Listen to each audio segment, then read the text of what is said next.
अच्छा शिवण कला कर कर कर कर करतो नंतर फोन.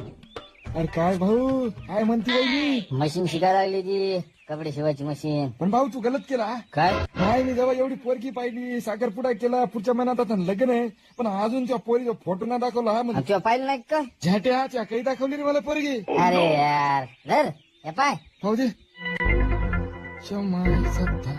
अरे काय झालं? पोरगी चांगली नाही का काय? शिक्या काय भाऊ ऐक ना, मी हिला पाहिलंय. कुठं मुंबईत? हो. हा मग ती गेली होती ना मुंबईत, तिची मावशी राहते ना तिथं. पाहिलं असेल बाजारा गिजरात त्या. नाही नाही भाऊ, मी बाजारात नाही पाहिलं इथं. मी जिथं काम करतो का तिथं पाहिलंय. तू कुठं काम करतो? लॉजवर. ना तुया काही म्हणायला लागला काय? मजाक करू नको.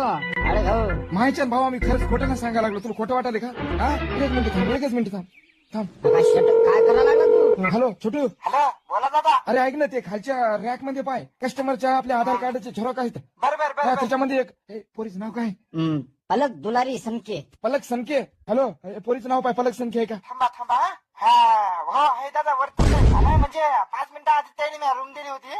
काय झालं दादा? हे तर आपले रेग्युलर कस्टमर आहेत ना, त्यांना काय डिस्काउंट द्यायचं होतं काय? हो, दे. बरं बरं. आणि आपल्याकडून ज्यूस घेत दे द्यायला. फुकवा असेल तर. माहिती शिवण क्लास कसा चालू आहे.